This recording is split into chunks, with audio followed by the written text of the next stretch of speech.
transmitiendo desde Berlín.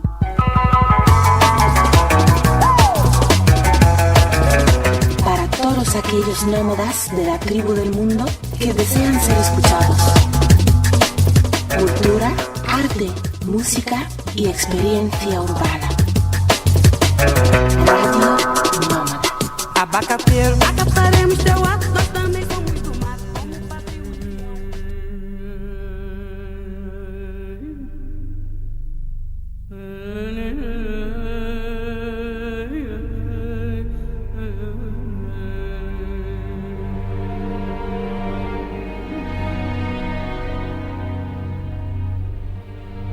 A principios del siglo V, Alejandría, ciudad fundada por Alejandro Magno en Egipto, era una de las metrópolis más famosas de la antigüedad por su museo, que era un extraordinario centro científico, su enorme biblioteca y sus espléndidos templos.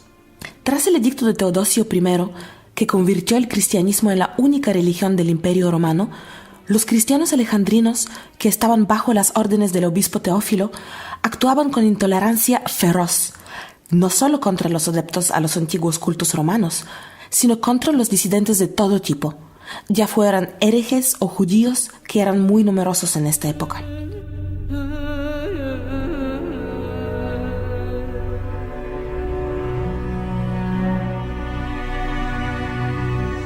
En este contexto brilla una figura única, Hipatia, mujer filósofa, profesora de matemáticas y astronomía, a cuyas clases asistían aristócratas, paganos y cristianos. Muchos de ellos llegaron a ostentar cargos importantes en el escalafón político y religioso de la urbe.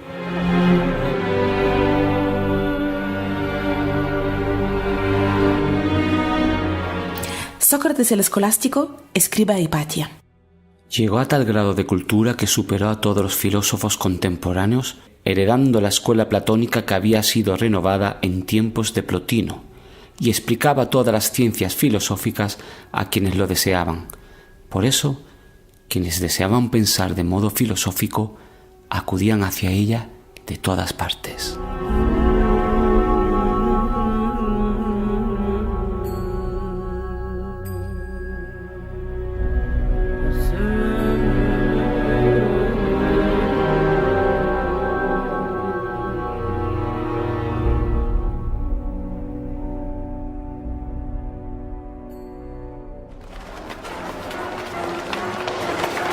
Desechad las obras secundarias.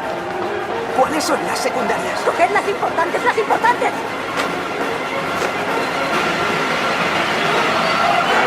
¡Los soldados se retiran!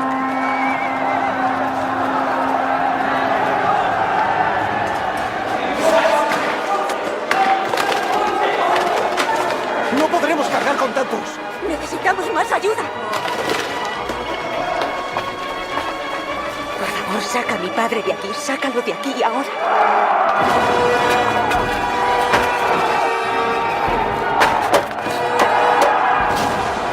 ¡Esclavos! ¡Coged todo! ¡Vamos, vamos, vamos! ¡Vamos! ¡Ya prisa! Hipatia y sus discípulos siguen en el atrio. ¿Es que están locos? Pues si así lo quieren, ¡que ardan! ¡Corre!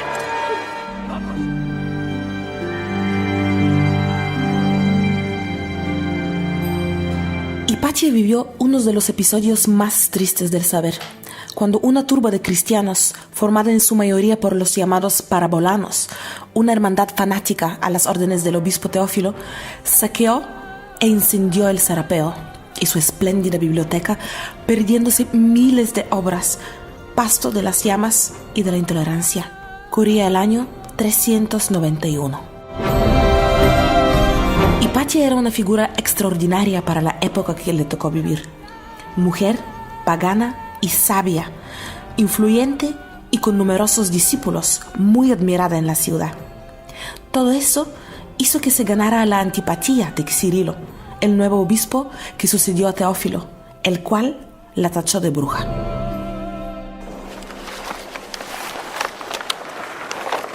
Es palabra de Dios. Amén. El mismo Jesús lo sabía cuando confió su santo legado a 12 varones. Varones. Ninguna mujer entre ellos. Y sin embargo, sé que hay en Alejandría quienes admiran y confían en las palabras de una mujer, la filósofa Hipatia. Una mujer que ha afirmado en público su impiedad. Una bruja. Notables, es el momento de que todos os reconciliéis con Cristo. No sabemos bien qué desencadenó la furia de Cirilo contra Hipatia, quien ni siquiera era una intelectual hostil al cristianismo. De hecho, tenía discípulos cristianos como Sinesio, que llegó a ser obispo de Ptolemaida. Se dice que fue por la influencia que Hipatia tenía sobre Orestes, el prefecto de la ciudad, lo que suscitó el odio del obispo, en un momento en el que las relaciones entre el poder eclesiástico y civil se habían tensado hasta el extremo. La filósofa murió durante el 4º año del obispado de Cirilo, a los 50 años aproximadamente. Una turba de parabolanos la rodeó en pleno día, en la misma puerta de su casa. La arrastraron a golpes hasta el interior de una iglesia y allí la desnudaron y la descuartizaron, desgarrando sus carnes con conchas y tejas, y después de muerta quemaron sus restos en una hoguera para borrar su recuerdo.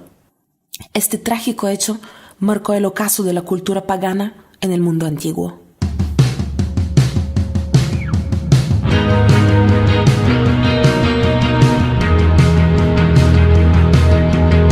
El trío de Alabama, Ray, saca su primer LP titulado Hipatia.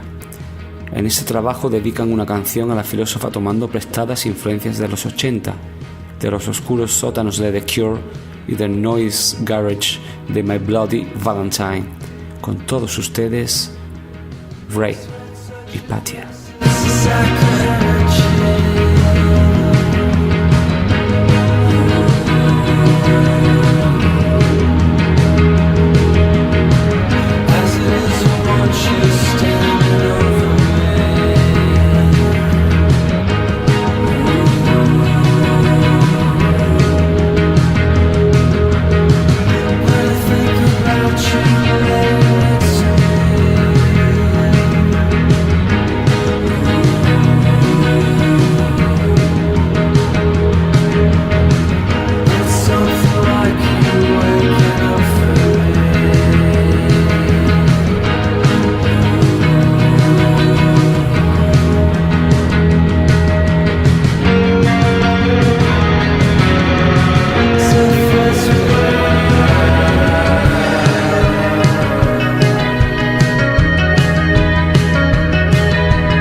Los camiones de mi época eran una cosa absolutamente endeble. Comenzaban a circular y tenían mucho éxito. Los tranvías andaban vacíos. Subí al camión con Alejandro Gómez Arias. Yo me metí a la orilla, junto al pasamanos. Alejandro junto a mí. Momentos después, el camión chocó con un tren de la línea Xochimilco. El tren aplastó el camión. Fue un choque extraño. No fue violento, sino sordo, lento, y maltrató a todos. A mí mucho más. Recuerdo que ocurrió exactamente el 17 de septiembre de 1926, al día siguiente de la fiesta del 16, la fiesta patria. Yo tenía entonces 16 años, pero parecía más joven incluso que mi hermana Cristi, a quien le llevo 11 meses. A poco de subir al camión empezó el choque.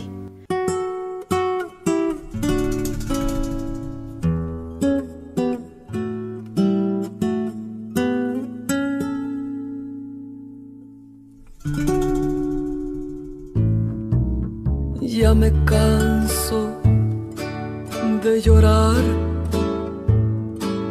Este fue el acontecimiento más terrible de la pobre muchacha. El accidente destrozó su cuerpo literalmente, desfigurándolo y perdiendo la capacidad de concebir hijos. Tuvo que sufrir más de 30 operaciones a lo largo de su vida. Fue durante el largo periodo de sanación cuando ella coge los pinceles y se pone a pintar, naciendo así la artista Frida Kahlo. Y de encontrarte. Durante sus primeras producciones pictóricas, Frida plasma sus sentimientos tras el nefasto accidente, dolor y desgarros del alma, llenos de simbolismos y con fuertes connotaciones autobiográficas. Hay momentos en que quisiera mejor rajarme. Años más tarde, André Breton cataloga la obra de Frida como surrealista. Arrancarme ya los clavos de mi pena. Una vez recuperada, Frida comienza a acudir a tertulias políticas y conoce al comunista cubano Julio Antonio Mella, exiliado en México, y a su pareja, la fotógrafa italiana Tina Modotti. También conoce al más famoso pintor mexicano de su tiempo, Diego Rivera, que se convertiría más tarde en su esposo. Con la aurora te vuelve a esperar. La obra de arte es un agente capaz de producir determinados fenómenos fisiológicos perfectamente precisos, o sea, secreciones glandulares, notablemente de la glándula suprarrenal, que proporcionan al organismo humano elementos tan necesarios para la vida humana como pueden ser los elementos que el aparato digestivo extrae de lo que se ingiere por el fenómeno de la ingestión. De manera que en realidad el arte es una necesidad vital para el ser humano. Ya agarraste por tu cuenta la parranda.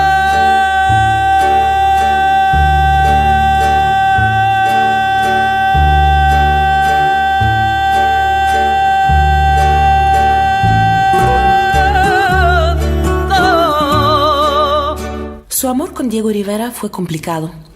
Su madre no aprobaba el matrimonio que definía como entre un elefante y una paloma.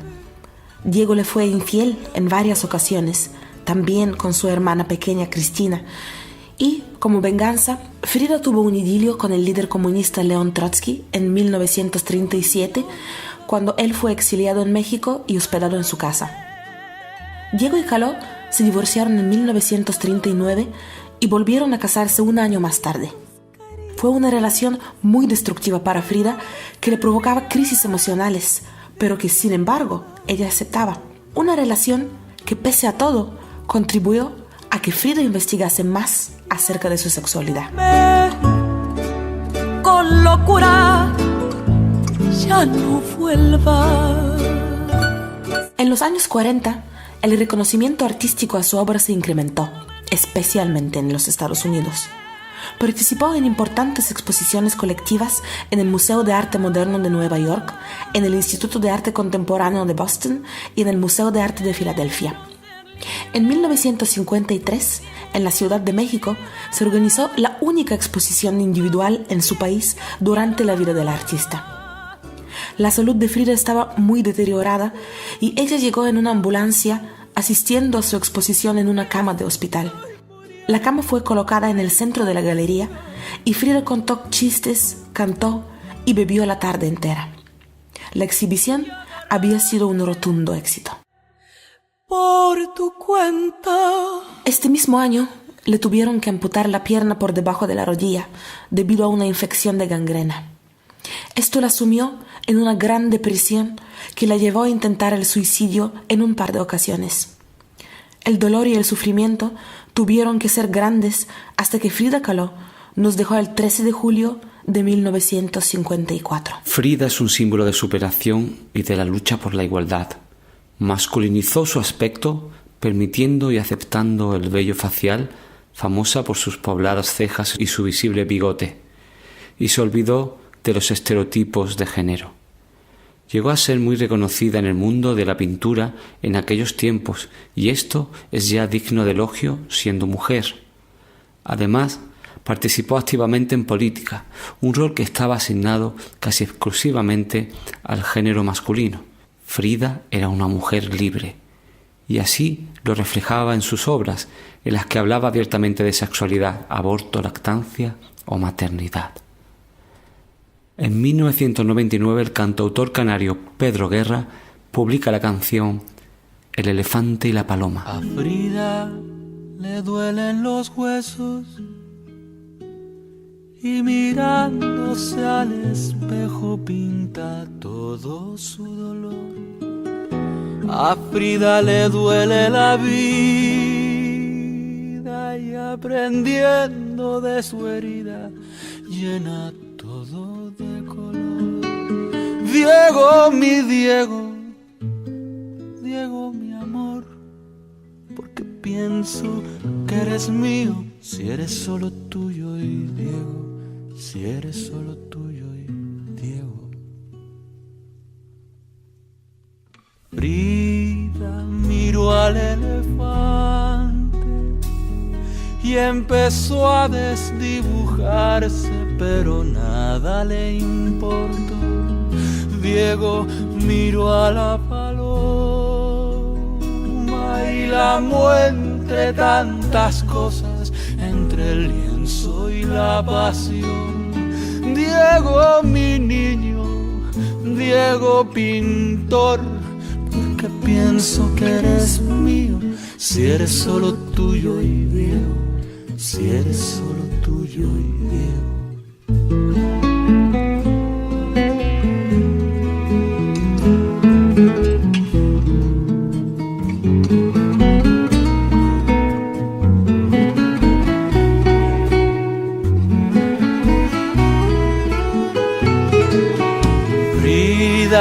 Descansa en el lecho y se pinta hasta en el pecho con tal de sobrevivir.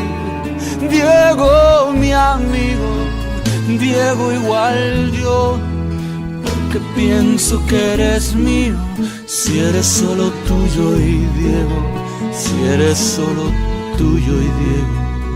Diego, mi Diego, Diego, mi amor, porque pienso que eres mío, si eres solo tuyo y Diego, si eres solo tuyo y Diego.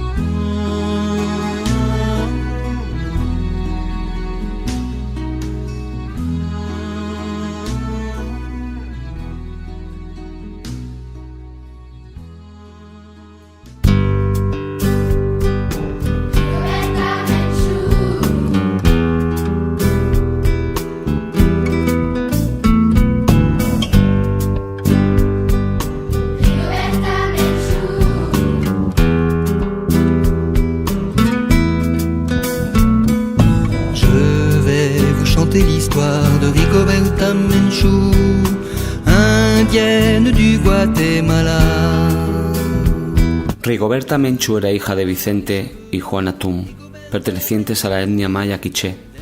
Desde pequeña conoció las injusticias, discriminación y explotación a la que son sometidos los indígenas de Guatemala, en la pobreza más extrema. A los 5 años comenzó a trabajar en una finca de café, en condiciones tan pésimas que fueron la causa de la muerte de hermanos y amigos, así como fue testigo de la represión a la que fue víctima su comunidad por parte de terratenientes y miembros del ejército de Guatemala.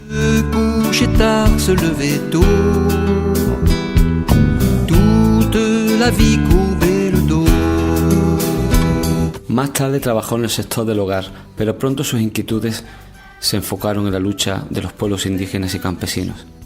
Cuando estalla la Guerra Civil de Guatemala, Rigoberta vivió tiempos muy oscuros, cuando el ejército arrasaba aldeas y asesinaba sin piedad a campesinos, sindicalistas, periodistas y estudiantes que se resistían. Miembros de su familia fueron torturados por la policía paralela, los llamados escuadrones de la muerte, y su padre murió quemado en la embajada de España durante el asalto del ejército guatemalteco, donde fallecieron el cónsul español Jaime Ruiz del Árbol y un gran número de funcionarios. Este domingo se cumplen 3 décadas del incendio a la que era entonces la sede diplomática de España en Guatemala y en donde murieron 37 personas.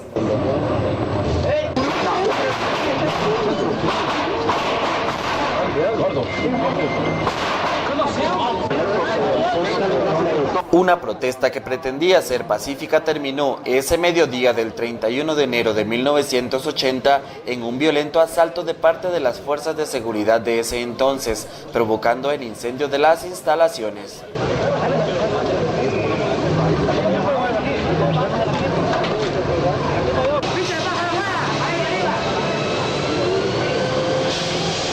Gritos, llamas y un fuerte olor a humo llenaron el ambiente mientras poco se hacía por rescatar a los campesinos y diplomáticos que se encontraban dentro.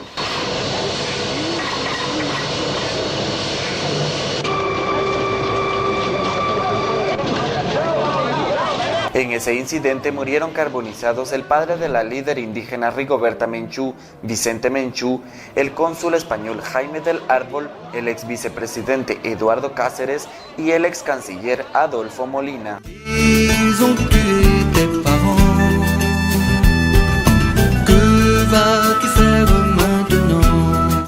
Mientras los hermanos de Rigoberta se unieron a la guerrilla, ella decidió iniciar una campaña pacífica de denuncia del régimen dictatorial y violación de los derechos humanos.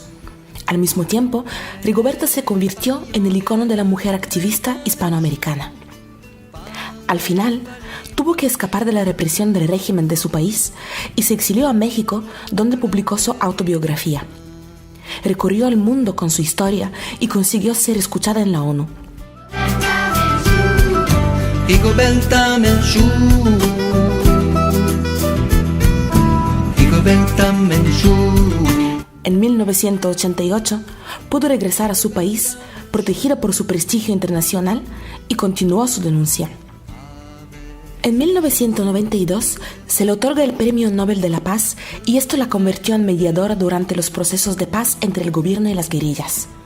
En 1991 participó en la preparación del documento sobre la Declaración de los Derechos de los Pueblos Indígenas por parte de la ONU. La vida que hemos vivido en estos 10 años han sido muy anormales, han sido de carreras, pero sobre todo de aprendizaje.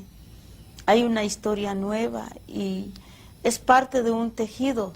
Yo pienso que igual como los 500 años que cada uno sobrevivimos desde los escombros de la desnutrición, desde los escombros de la discriminación y la opresión, para nosotros los indígenas no es un tiempo malo exactamente. Es un tiempo donde nos ha permitido las reivindicaciones, es un tiempo que nos da mucho brillo del futuro y yo estoy completamente seguro que en muchos países de América los indígenas viviremos eternamente y ojalá que así sea y depende de la sociedad. También mucha gente se siente orgullosa de la cultura de América y la cosmovisión de los indígenas. Solo lo único que puedo pedir es que no nos idealicen, porque nosotros no somos mitos del pasado ni del presente, sino somos pueblos activos. En 1998 recibe el premio Príncipe de Asturias por su trabajo en defensa y dignificación de la mujer. En la actualidad, trabaja en la Fundación Comparte en defensa de los niños y entre 2003 y 2008 se involucró en la industria farmacéutica mexicana para intentar conseguir medicamentos genéricos y más baratos para que los pobres pudieran tener tratamiento. Incluso en los últimos años ha intentado presentarse para la presidencia de su país, pero sin éxito. What about sunrise? What about rain? What about all the things that you said we were to gain? What about killing fears? Is there a time? What about all the things that you said was yours and mine? Did you ever stop to notice all the blood we've shed before? Did you ever stop to notice this crying earth, this weeping shore?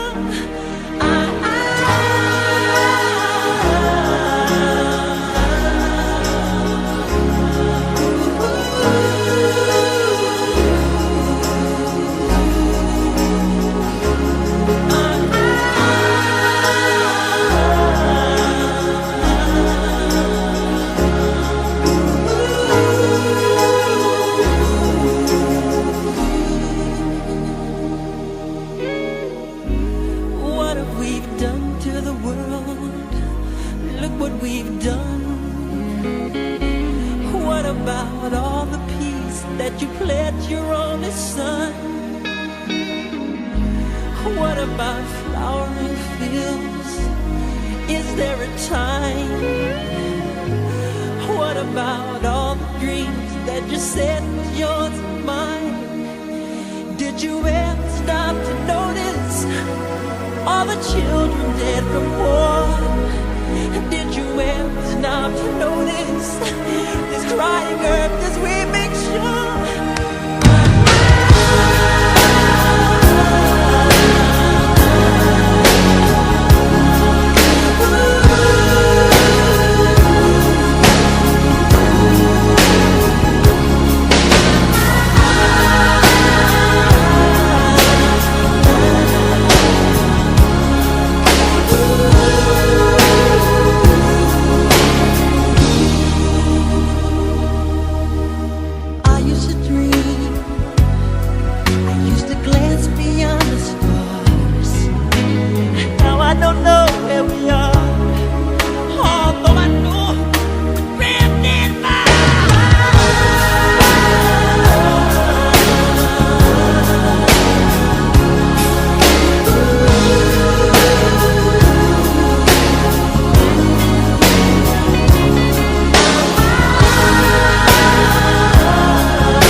Marielle Franco nació en Río de Janeiro el 27 de julio de 1979. Socióloga, feminista, política brasileña y militante de los derechos de las mujeres negras en Brasil, priorizando el empoderamiento de aquellas mujeres negras que viven en las favelas. Marielle se definía como mujer feminista, negra e hija de la favela. Tras estudiar ciencias sociales, su militancia en la defensa de los derechos humanos y contra acciones violentas en las favelas fue impulsada después de la muerte de una amiga, víctima de una bala perdida, durante un tiroteo que involucró a policías y traficantes de drogas en el complejo de La Marea, barrio donde Marielle nació y vivió.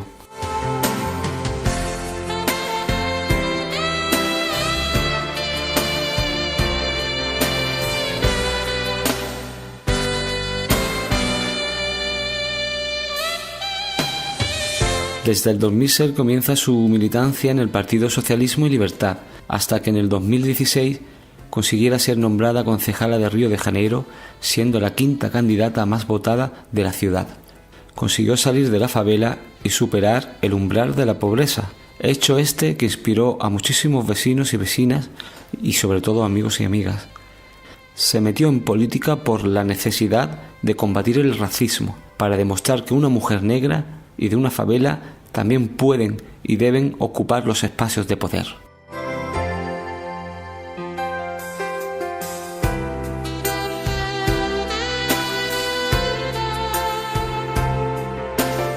La actuación de Franco en la Cámara de Concejales estuvo marcada por la defensa de proyectos para recopilar datos sobre violencia de género en Río de Janeiro y para proteger los derechos reproductivos de las mujeres.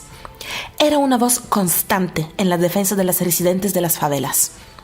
Franco era lesbiana y la visibilidad LGBTI fue otra de sus luchas. Propuso instituir el Día de la Lucha contra la Homofobia, Lesbofobia, Bifobia y Transfobia en el calendario de Río y el Día de la Visibilidad Lésbica. Franco fue asesinada de 4 tiros en la cabeza alrededor de las 9:30 del 14 de marzo de 2018.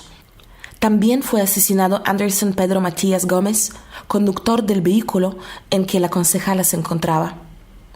Se trató de un atentado contra su vida bien planeado. Un día después del fallecimiento de Marielle, alrededor de 50.000 personas se manifestaron en Río de Janeiro y otras 30.000 en Sao Paulo, mientras que en la plaza de Union Square de Nueva York, el 16 de marzo, más de 100 personas se concentraron para protestar y reclamar justicia por la muerte de la referente de los derechos humanos. El 19 de marzo de 2018, miles de personas se manifestaron contra el asesinato de Marielle en la favela de Maré, donde se crió la activista. Alrededor de 3.000 personas recurrieron al barrio, uno de los más violentos de Río de Janeiro, para pedir el esclarecimiento del asesinato de la dirigente. En agosto de 2018, Raúl Jungmann, ministro de Seguridad Pública, reconoce públicamente la existencia de agentes del Estado implicados en el asesinato de Marielle.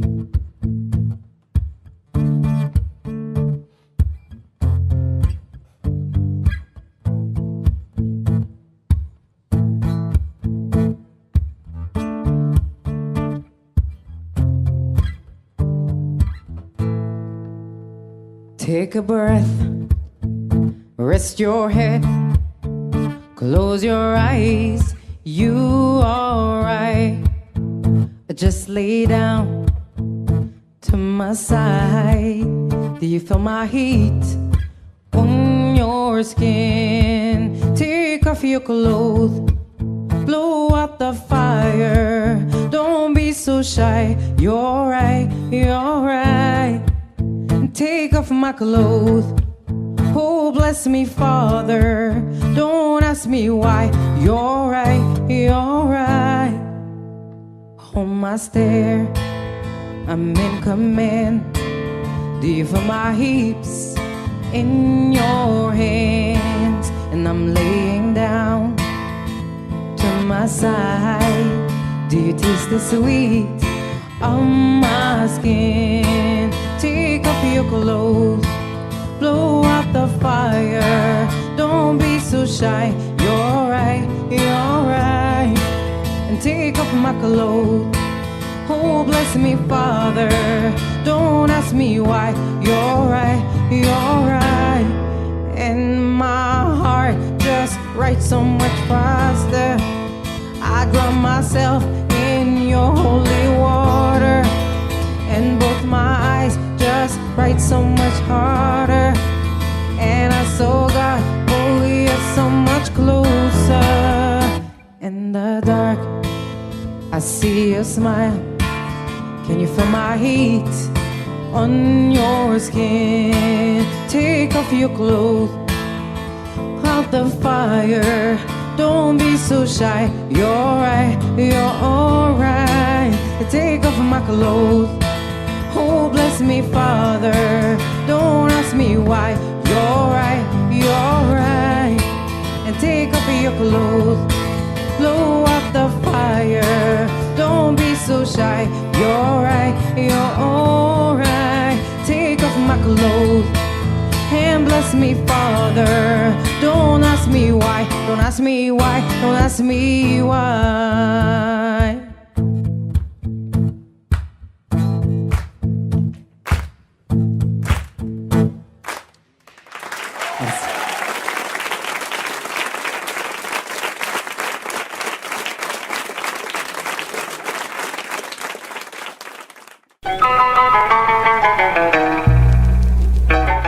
Radio Nómada.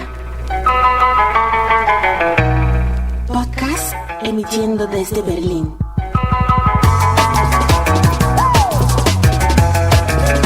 Para todos aquellos nómadas de la tribu del mundo que desean ser escuchados. Cultura, arte, música y experiencia urbana.